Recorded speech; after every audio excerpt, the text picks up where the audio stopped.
Hello everyone, you are all welcome back to our channel. You are welcome. Good morning, good afternoon, good evening, depending on where you are watching this video from. Guys, in this channel we bring out amazing video, wonderful video, interesting videos. Please do subscribe so that you can see more videos in this channel. As you do so, God bless you. Okay guys, I'm going to leave you to watch this video. Please do comment down below according to the video. As you do so, God bless you. So guys, I leave you. Please watch this video till the ending and see you all in my next video. Bye guys, thank you all.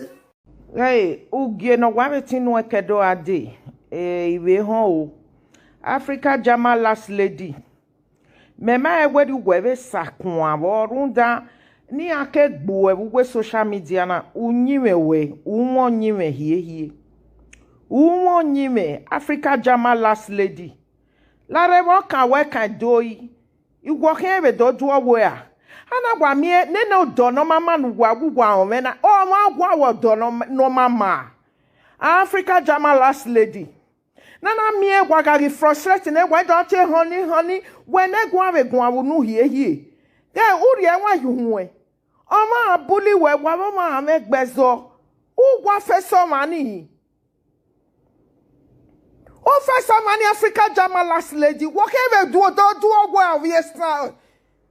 What do not hear bini guy egumeti ebon we de bonia mugbu we social media na do logo ute agun aba ma no mu ehiji huwe imemi no ro wewe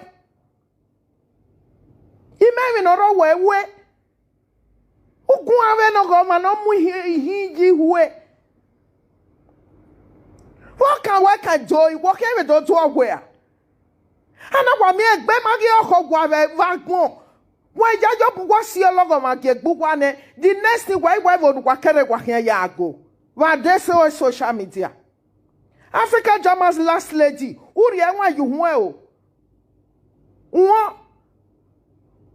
ruda oze here fe nu edowe mana bonema ye mugbu we social media na do popo ya gba ogegbu ruda o ma si enu je yuegbe o ma si yuegbe here doggy kan we fe so ni opa nu kele gwa doju hun ago ano na bu e agbon na lawegbe why you bu wa si ologo ma je gbugwa ne why do ajaje mani ma opa we gbugwa opa eva we gbugwa gbe mani wa ko wa rogi yan ni ma opa yan ma eva we gbugwa why do ajaje yan gbe eja meta lo gay we no ro me ma de ku we ba ma de we social media Africa Jama last lady u ga ku me lati anu we imune jo gbu e ku wa ko zuo no mu hia na ti guagun ruta ya ga lalu gwa ni sane we do ameme video uma ehua won kan we kan doyi we ma gwo bi sanhun who ga je do go and the don't hear who ye say ekwemu who say san level ya ayuba bomwa send this video to that useless this thing imagine no we live video na wa gon age wa gon ye o imagine no ro we oye no o ma no mu hiji we imagine ni dame o we imagine no wu we ma. Hello, mama. Hey, Africa Jama last lady no. You may even know what we are seeing. Oh, why you do ya go? And then by your walk to a calendar you are day. You doggy can work come wait till we out that money. Wait till we out that money. Be a walk with me. Huh? Iya menuta. Hello. Hey, on it. Go, baby, I cannot walk with no matter. Oh, we ain't walk Africa Jama last lady, man. We no say what in your door. Get no more. Oh, we Musha, wire, be yeke. Unye me go, sunye me, and the guaguanu. He you work back, but my gagua. Whom you only go on the voice clear. He yahwa your way.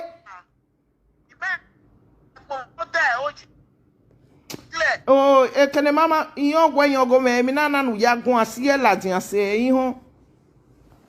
You are feel like you know, it be ya who call me. I'm a wire rope, ah. Do I go you what we don't want we be all work one, get Jamal last lady up to my way. Who go on why you look at that? On your wash. Oh, man, no see a network. Man, do tea out to Bometi. Who call me? Who call me? Okay, we're going, Mama. Because so dog went at your season, Kiri. Well, no more ya, why, Rovier? Who don't quite talk, but they don't know why you are. Oh, guy, Jama last lady. Guy, if you don't ya, we ya, one who don't bear out by Jackie. Ija, one who don't bear ya, my social media. And if you don't ya, Jimmy, about you are. Where? Egbema of what don't lawa, Umufua. Uju waki odono mama. Ai balaje honey. O kwona gbegbe okobo godo. O do ameme nu gwemena. One I get them we and one worry at Mosera Agbo. Except the women were having yet than you one weather. Anyway, ya get them why saw Jonah Nota? Why saw Agua? Here we had one. Or I get him what? A boy like with Agbo. Yeah, you can't and why you can't white defy where Agbo. I won't tell you because I'm a last lady. Now I know why. Eh, you give no now. We're giving no now. What are you ready like one? I showed why I read like one. Ijagi, or Benoke, who social media. Eh, can you be a what Totadia? Africa Jama last lady, or ya we are here. I represent us in here, or ya we are here. Any other second or J, or ya fear Gualia Yahya, you know, you make Banamunu. Mamma, Tama, eh?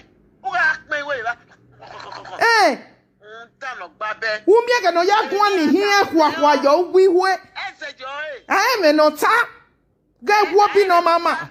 Who are one of the best when you do a dog boom.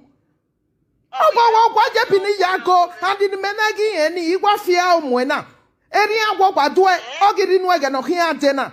Very money away, Africa Jama's last lady. In home and I don't mammy of Guayaki and let the vision don't be or don't be Rudala Lohe or Gakama where the Valley Paul Wobio Boyaki. Oh, we have one. Eh, Ubavanigi Lalo and Messi. Ije ga ga gwegun egi ho la boy la we te fa we wa un ta lo gba be olori buruku no kiro no ji la wa ma wori ai we egwa here egwa oh we last lecture in the way how they jam Africa by last lecture here agwa how they jam money hey last lady anja last lady Woriana where Pico, all the joy of eh, gay, I walk past one on Mukia. Warrior, Akposo Paroi, Benia, Papa Moseni, or Gua, we Wayo, Ocean, Menadame, Ocean in a gay. And you're one of them who can on in Naga, yeah, why not? Or one of them away, Monisalaga, on the Garfia guy, yeah, why they go walk with Tony. Oh, Guy Moja, who women lucky I boo, I said, Germany, I boo. If you go, you are e boni nu ya gbalo vi obona unta wo vi oboyehin when of ye san ula jelu doze san wala jedo amu vi adoro vi last legend wana gugbe onu sungwe de neverogwa nu wi vi ado ya togbuwe one of vi obo uze we uzu obo uze san edonu gumuro vi ehin ogima ugaze kugwa ki hu ihinu mukwa yihuwe ha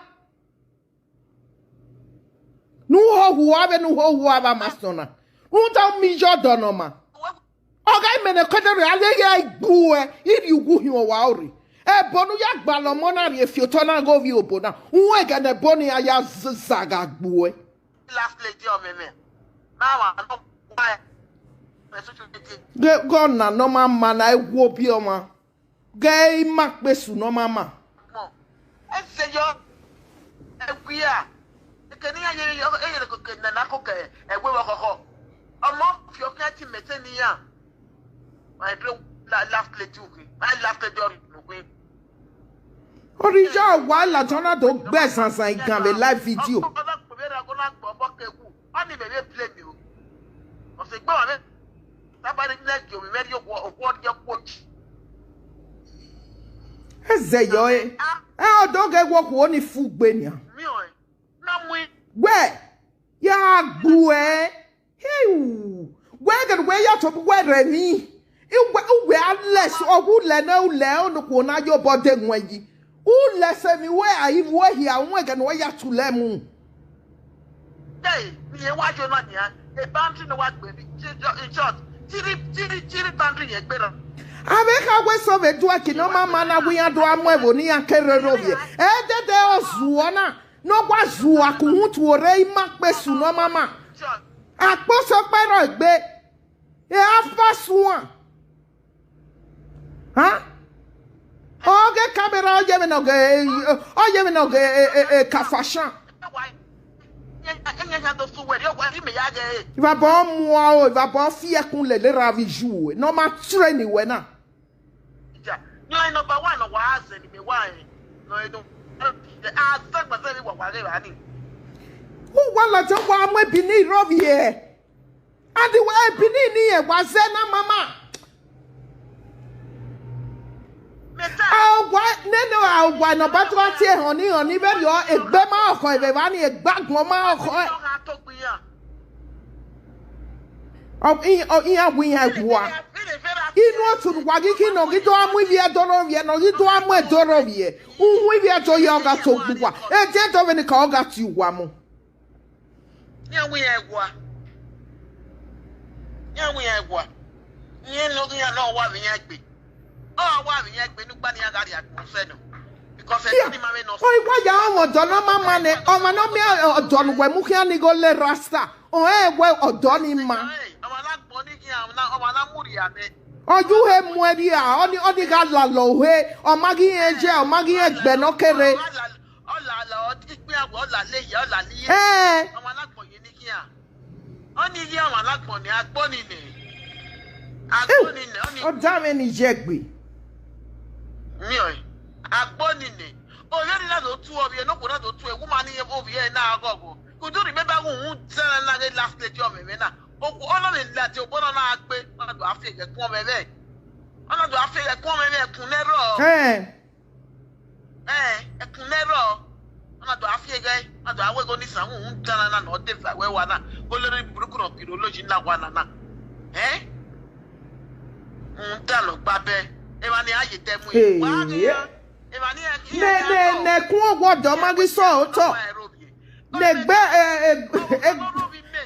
negbe magi oko ogwodo wa iwa latin wa iwe bini gwam iyan ogwo e wa gwan ye tin eri o ma agbese ni keye na robi ewe o wo kan robi e to ye temu e to we ni to e to se ni to ogun yen gwa because ogun ya na ato agbe social media ni la mu ina wa ya robi ni ya mala gbese ke faje o we bin tele be ni si you egbe ni ha si you egbe o meme ni ha si gbe no gba oge de lo ko to a o ya biko a we biko ma so ya ge kolo meme no bi be ya mu yo ni rasta no mama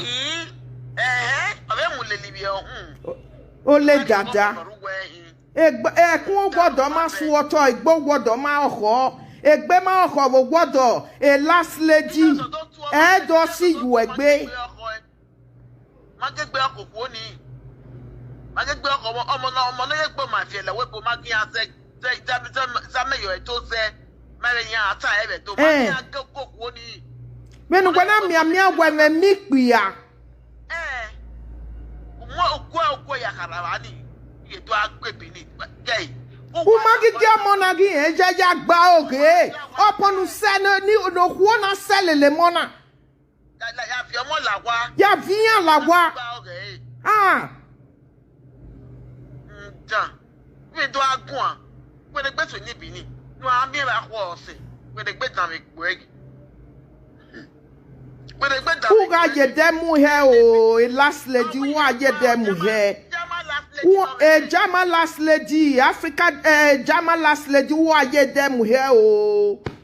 We ye gwa no gba no ga di agun se no. Except what do me no. Ai ba wala jan honey. We are doga we are iva we are wegbe ma okin iva. Okay kakabo jame. Okay ke no ko na di ku gbagba. No ya kin alatian no vie na. We wa bo me. Eje o ma be mo wan o ti wo ma gbe nve ni ana I ma pe suna me ma be go ma ba.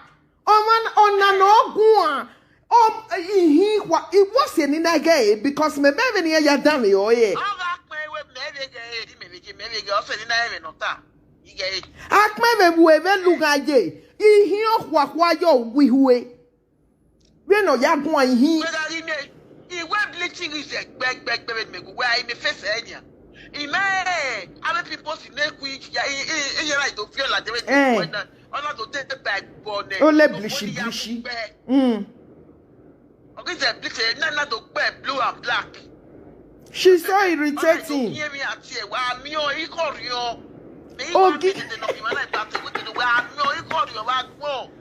Oh, where is that with our one now?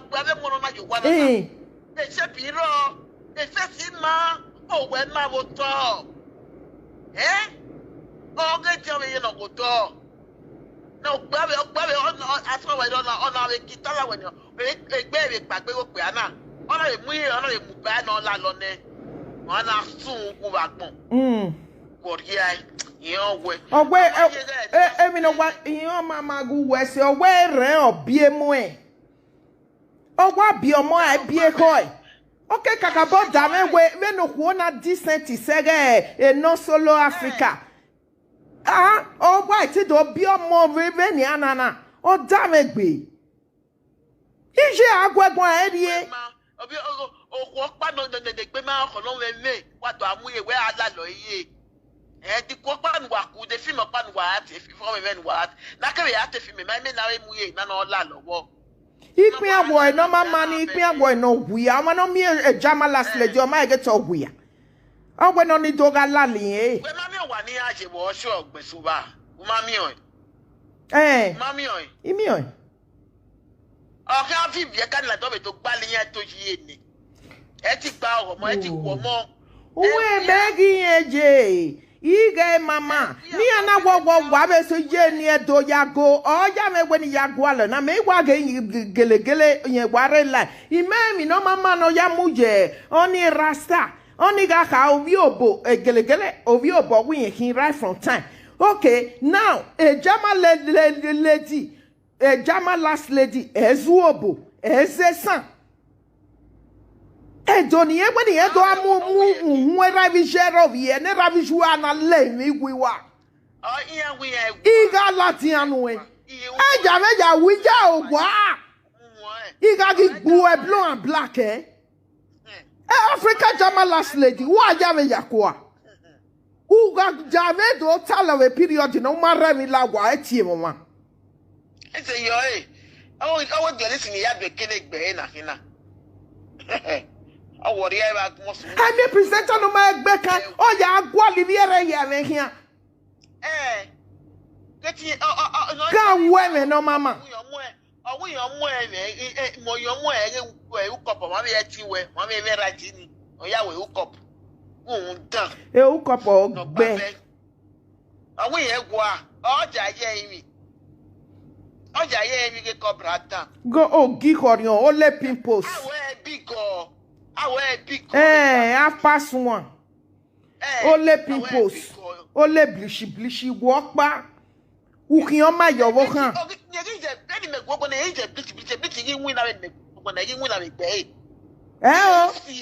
E blishi na do vie pimples la jan wa wo e poko. Wumi aga the pimples ni ya fo wa wo e. Dagi e bonkele ya mwe ovi obo nana. Ya mi yele ni megwo bo no mala o mala make up ga mi o uwele. Imagine lo kini be de kun e.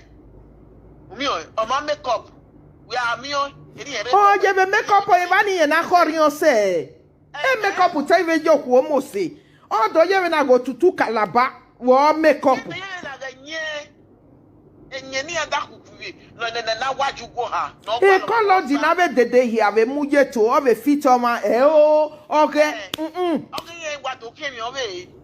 O to ya kan da to ge wo wa no jiwa. O wa ja kan ma. O to ya kan da to ge. O ya kan da to ge. Iya wa ga mo color di ni yo. O ga mo gbe fo. O wa te yo ya wa. E no solo Africa. O ni wewe. Yeah. O wo ne gbe oho. Yeah. Yeah, when you're seeing the day moto. Yes, so. When you're watching your knee. Yes. Oh, but some are going we are fine. Me. Oh, what did I know? Say, me, chop at the offer. Oh, you only say not because. Oh, why not because? A face is not to pay. In short, a face is not to pay W. Heavy W. Only a big man. W facing egg W facing egg man. Oh, when Nigeria Vini. Only on my name in short, he may why you be to again. He may why you not what you having about me. He may walk and only one weapon. Only one. He gave me having above it. Having above it. How you here? Are you why? How why social media when you are winner? When I go walk, young winner, I may winner. One winner. After my areas, why what then I carry, but when I win a carry, do what you. Here was someone on near wall of Becky or Mania Baba Gbebo. Here was Sonny, and what you look by a yarrow Viria Vigian or reading. No, let me with why Ravishua, let me with what. Good one because me I mean looking at one. It's no good one. Or not quite yet, or not quite yet, take a return Yakubina. Me them no soon o makati me bo jene diana. I know the you ona kama me gwe bini ogigwa be ja go. Ge no wo gwe Africa German last lady na we ya e matter. We megi in the sense where even me wa hate say o da mani where ogi horion wa hini imami o makpa be unyi me go to start with especially ge no na muja wa e latin. Oh, ye more you one rovi.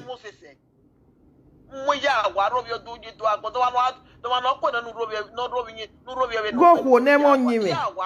And then a bonny agman of a well view bonumukiana, one your bem no boy. Oh, boy, you go your worry. Okay, ye book but where you are. No, I honey. When we are here on this, I found a way on the normal soup or teco. Oh, where wani egbuwenyo. Beva. I'm telling you, one of what the soil. Till like a last video to Amen Wemena, a German last lady. Where man were good one? Who well got Mama were good one? Where but I see honey, where come in men out where or what on or Galerian way? Where ben you where we were? Yeah, what a weapon. No more, don't know la weapon. Una riela de social media na Rubio. Una body kuna mo area weapon. Ona gele be.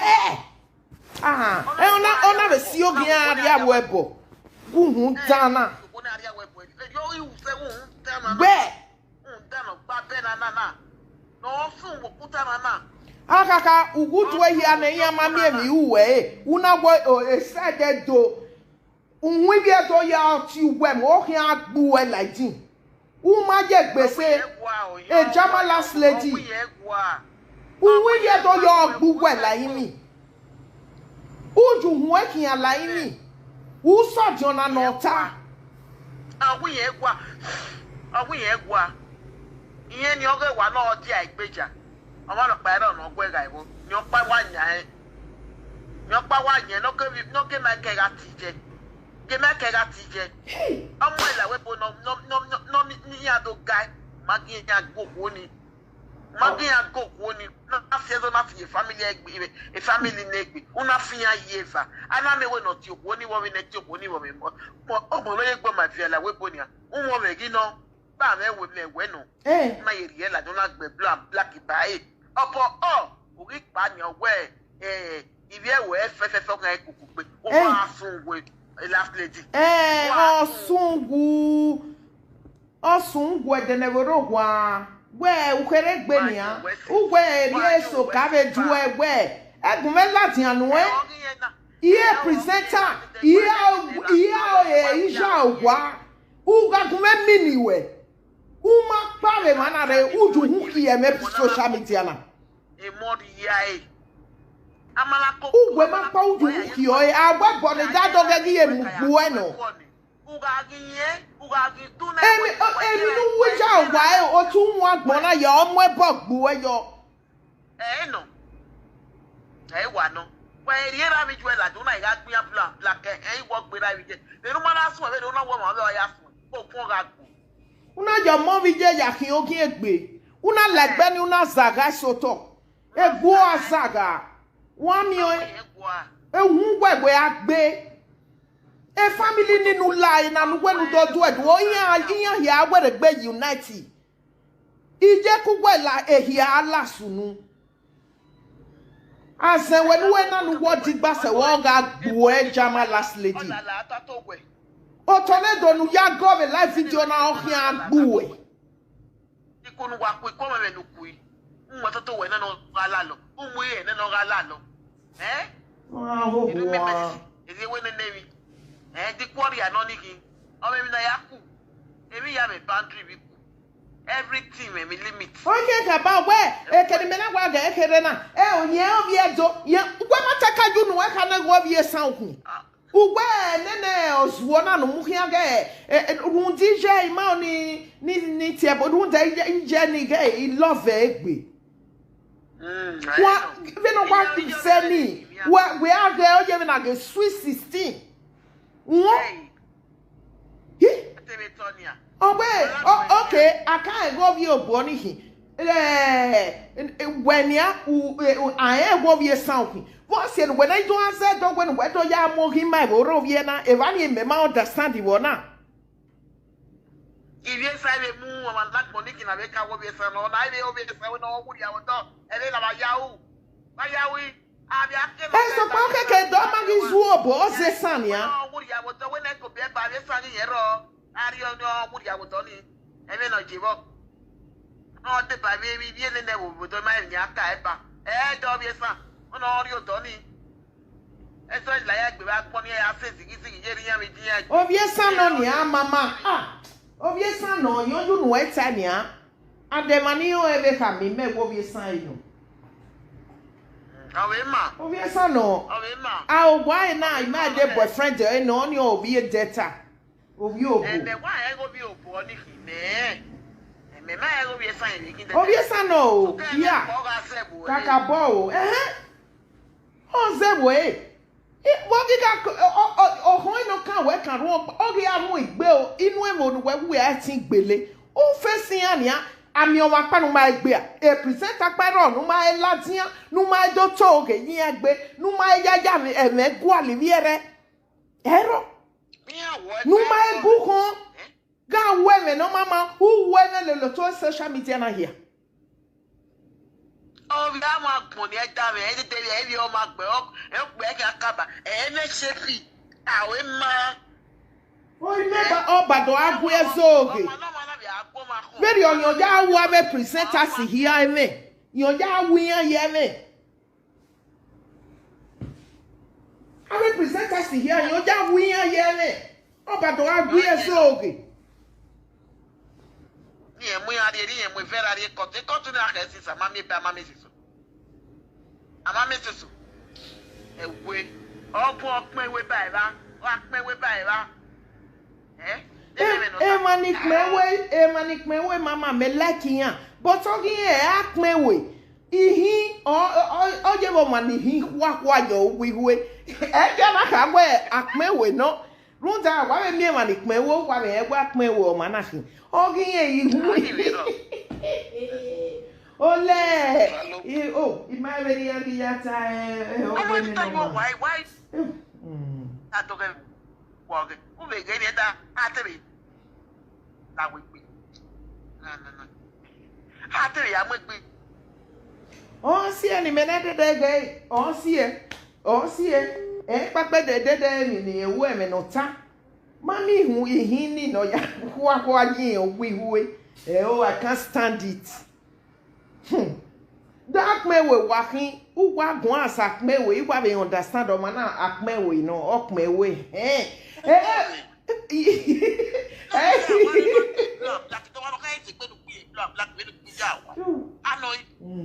What you mean na ija we other food when e gbe your social media.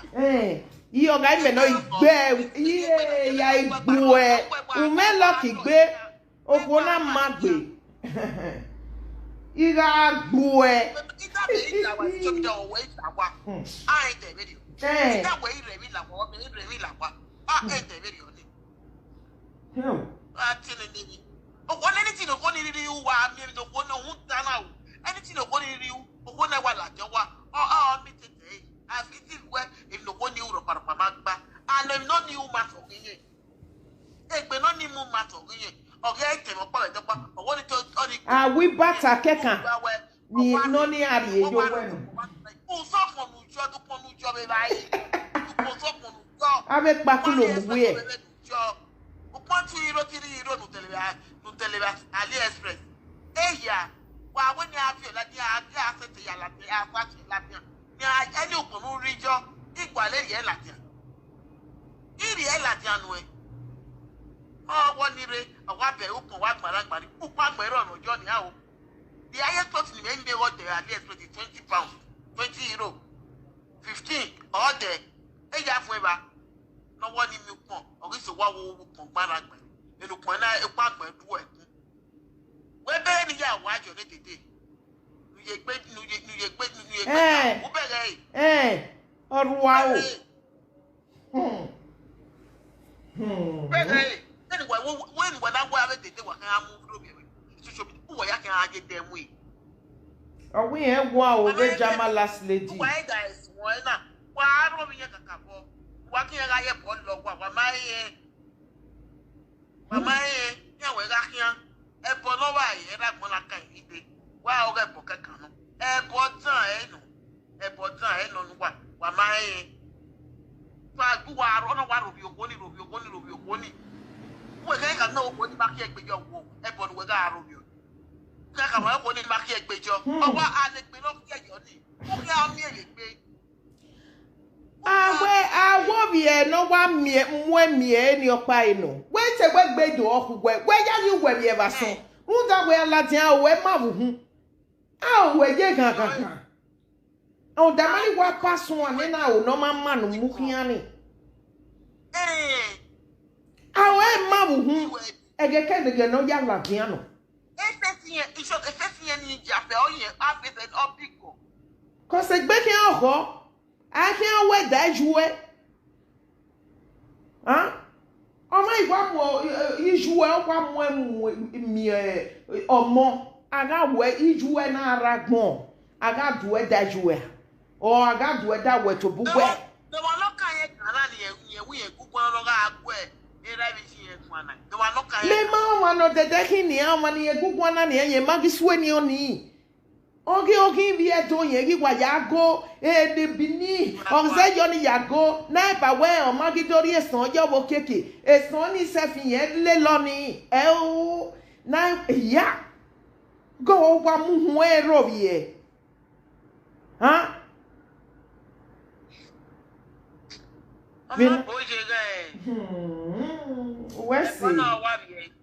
Wese igwe ni e ka don won ni when you talk Iyo wesi.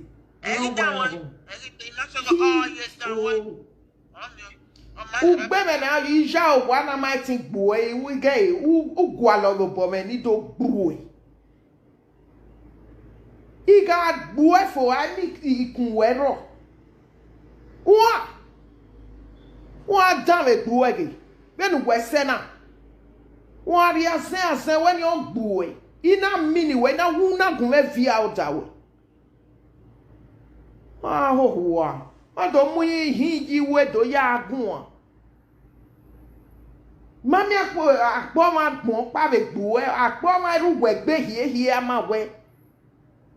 Ugly mu cheche. Go gi horion no mama. Wa gbe o, mo e gbe hon. Nwi bi do ya chogbo e. Imagine ni ega ni ye o ye betina. Ya were gbe kwale ni we. Ya hinu e. Wa webo ni ebo pa nya ni ya emugbu e. Wo ma se, runda ni here okpokpo we na. Ugwe di efu a. Runda na pa keka me do fia umugwe na ni o gibi nu ega no kan ade. Me gay, a oni me ya gugwe be ba ni ba we o ma ne rede gi gba na buhu. Runda ebo bugbe megbo. Ebo ne ma ya gi emugbu e ni je mo ya mugbu e. Ni kai wa wi ya e. U ke wa ti wa mu jo mo wa mu emu mi o mo ge tu wetu lu pobo. Wetu fie u pobo. Ebo ni ya nu ni o ga fiye kegbo. O ga fiye kegbo. Wa mi ebo ni ga gbon no. E bala hanyi. Egba o ge egbo ri ogwodo na e kon gwodo na su woto egbe na okugwe bo gwodo you don't honey nu wetie ni won honey be na wa mi we frustration gbe wa ogbo ejeke awu gbeje gangan wu we ati hanyi o lori ari jama last lady wa sungu gwe gbe heaven to bunu kedene na kwa umazuobo uze sanu kere umazuobo ne boyfriend we na kere na umazuobo no kere uze san iwe ni to hama dan le buege wa fiya u desaloa wa bi egbere yen na bi egbe oti o wi egwa to ne do gbu e umazedobo wi egwa o ugweri out no gweri out we boke gbina boke we me am the presenter no my good gbina nu ya wi bi ere ye me kian na ije ni ere ni e me gbu e na ije ni mai ojo be tin na ya ga ati e ba se ni ya gwere gbe no ma o me abu ye be be ni ya re ani na ya me be wa me wo ga e yu ere o jani mi ja wo pe ni latian o pe no o be re mu bi e nyire no me ya ye wo ta se gbo bi e no me e o ye re bi e la wa no me no me ya ga igbe no me ya hiyo mi o eta lo igbera mi ju e be yin eta lo were gbe ya gbera mi ju e be nu wo nu do ya ze ta lo yo gyan me gbe na ro si e wo agi o mu me ma gbu e dini izu obo I ma na gbu e dini yin ugbo bi era bi ju ohun re yin era bi ju e were gbe suru ni amaya koko e na awon ni ra ibu ogere papo ire wa le ra igbo we o maka kokini omo ta Jama last lady, if not true, say you be Isha. Yes, I know. Nene boyfriend nania only ovio bonihi. And you no use your tribe learn. You can't say na my great Bini you want can't take learn. Jama last lady, na boy go catch that your mouth for you. Oh we wa. That is cobra eye. Yeah. Oh boy, get one more fa. Unu eni. Eni de mwepa. Ugwa sebo nana we egwa. Ugwa sebo nana bio aye. Uwasa ewa owae. We go do agwa ewo be ikon. For what? Who first someone no first you we?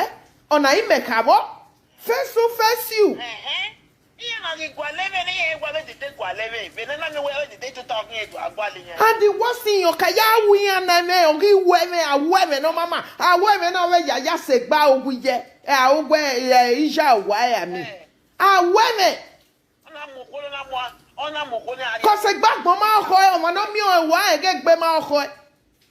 Eri ye jali go be YouTube ami o be gbo. U je de ye ke u je hun ye. Apo wa ru egbe.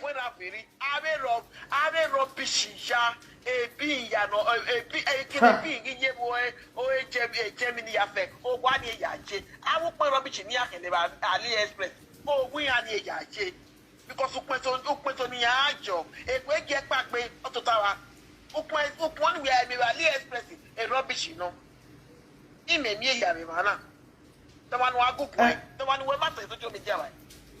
Hello, and then the one never fit. Why me pampa no joy? That many women more imagine. Fit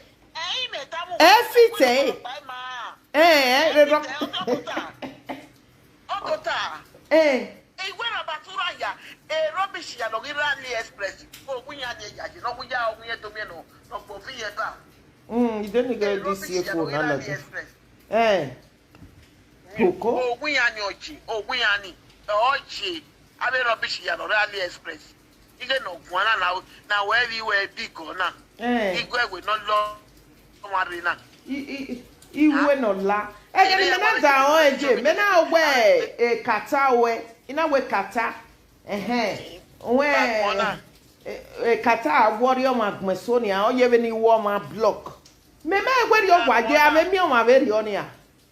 Ihi waru we wait 24 hours 365 days in a year. Omage agba oke.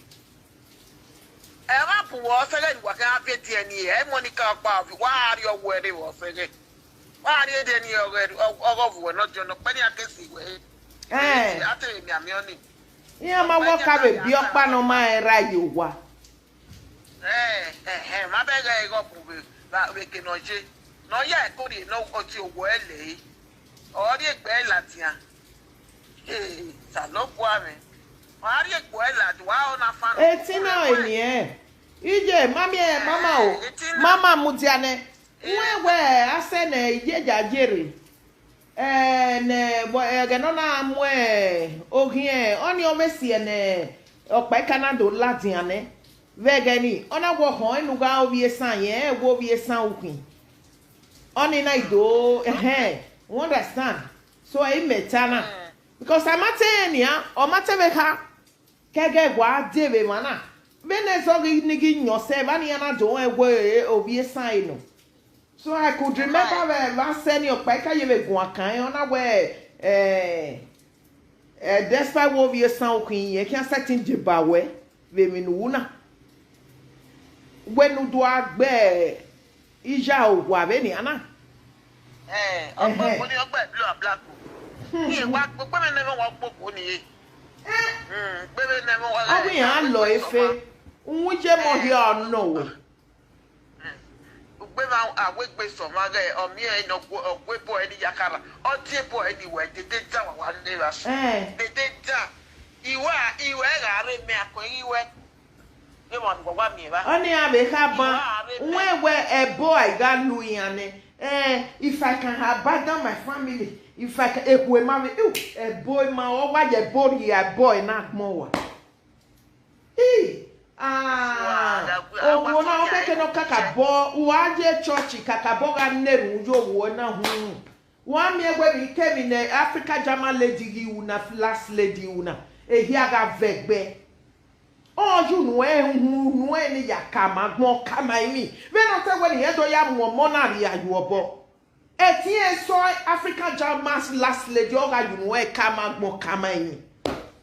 Every came no ya mo kuya, ya ga fedi. We ya fi je kebe. Unda as a no boy ni yeje. Ero DJ. Me ata me boy ni room DJ. Room DJ. ya wa de fa we wa ni no waro ni ye wa wo ni ya wa de fa we wa ya incho e bo e fa ka but mami na boy na ogi e boy ya mo oje mami na think go Africa German last lady na ko na egbe boy na e le mo e bo gbe okay ebe no ta because e bolu e ko aba we ma be ye ni me no ni oni o be ja me nwa ge na cause awo awo yeni wa no yeni awo ebe pa pe run dije me go ma o be o so ge bo me mo we ni je ko kese e de run dije just we I do enegwe e oga bo e bo ya mo oni no ye tin we ni run do ni da wo run do ni so no ye wa no yo je me ki anyo se boy ni ki an cause we here ti ya molation truck pa yo wa nu wa boy do adiwa ke YouTube wa lori on abagbon ìwọ̀n na ma di wa ya gwa lo nu wa wina no wa la ye boy na wina wewe ememe gi la wa gbe na ni awe women we here do ya setting ajeri o wa no ikeno kere wu obo a boyfriend we na u ya ati ebo no do o ati ne bo ni ana bi o besa ebi mi o ese no jere o ma je akwa mo mama we say mama no mama mo gbe video we abi e baba na nia ina we ni ba ya aga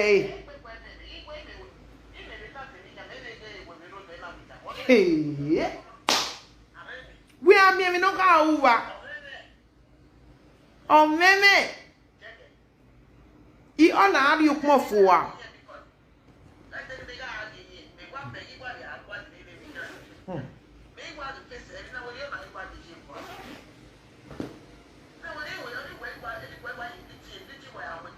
Africa German last lady rie 1 week no uma latin do imi edo wa mi ni ja wa omi wa ebonu ya gbale Kevin go bi obona re fieto mo ran 1 week uso lo pa ire no wa ebona imana ti we no fedi na mi egwo do gbu e the live video oju popo va wo hun the live video ni je no mi ke na do agboro e nwe egwe ime what cause I want to come and Venetia we get kinoma mana no do oja we do ya nyoge we ban unda ihinu muji we ya gun du we gi asen u ke ti ihin wa ro wo wiwe u ku gba kege hi afe ave mi egwo ha wo ma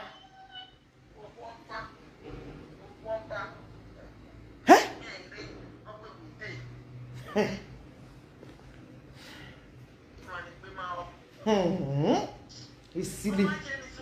Oh, where's the mommy? Oh, where's the? The can nigga. See my party tea, but it was a get here because I close the video no better. Or the feel over now your mouth. Gay, you want low here by now. Menani aga tama me Venetia ni check it because he have a dory the name of the page in the mena. Hey, mena what the work de conve a lifey. No, wawe ima oni runde gay o me ni give a big boy na. Runda ye awo yawe. Wa you work ye me YouTube. E YouTube ogbu e. Iwa ya de agbe e dado ga tin awin na. No you want to make YouTube. When we umigo sebonia, aye, uje meme, e meme lawe gbe bagun, gbe ma oho. Uju won se fai, tornado mi e wo hun. E bo panya ine ma hia mugbo e. Ije mo hia fe gi e mugbo ere mo. Ah, runda wa u me. I make ya ikpe aya agwa na e loria di e bagmo e hanyi ohoni okunu e honey social media me gbugbo enyo ma no mi we ma gbe ma ohwe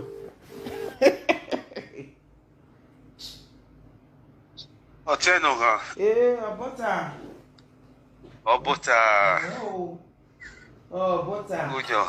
Emi Iyo avec mo bosa. Iwe Jama first lady.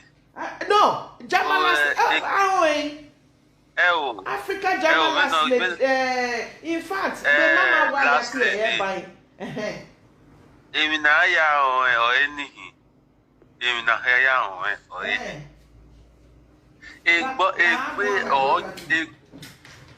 Egbe onye Africa first lady. Egbo nyo na. Ose boni elo ne no pe ani. Uwe ba ni na be fun e. Ado we log yen na. So yen make ni ehiari uge. Bono ya mo no pe ani no na ga gbi jerisi ai.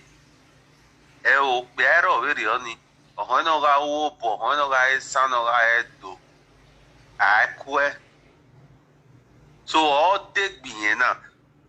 Ki e amevwe ki onune. Amevwe Jama first lady unune. Iya kaban o lawa.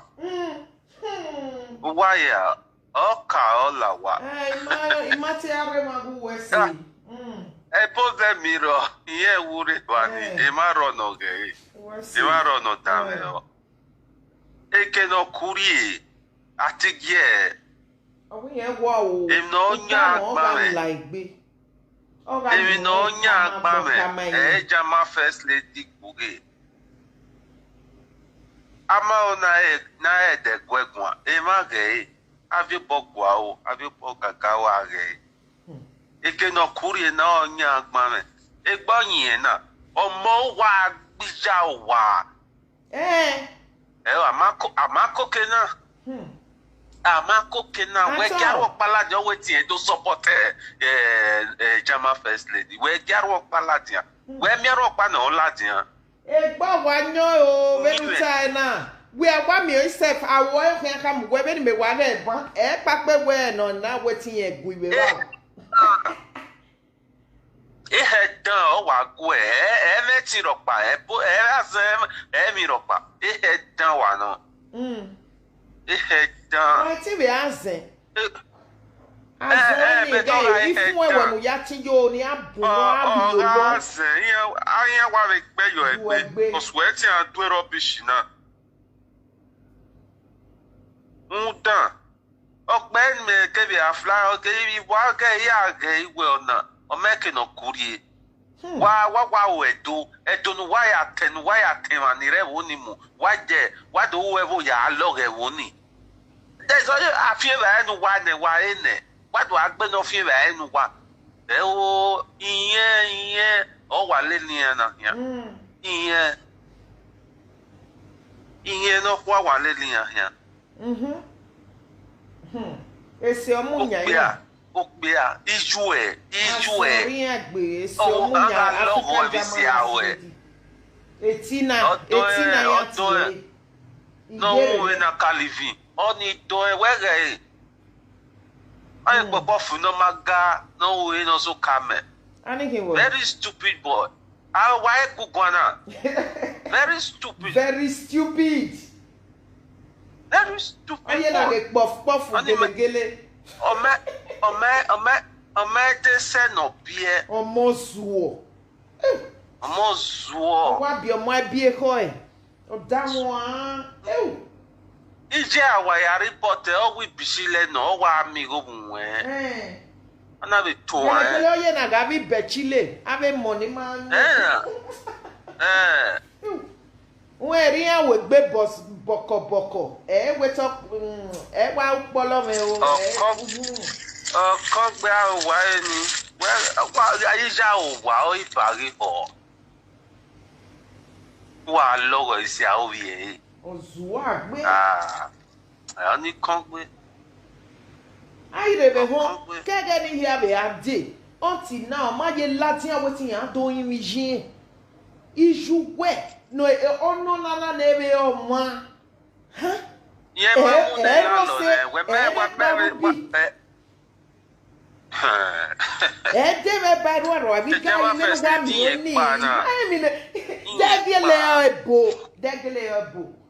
O ya mwe. They no dig it back again. Ebo ya mwe. Ah, o ma hu.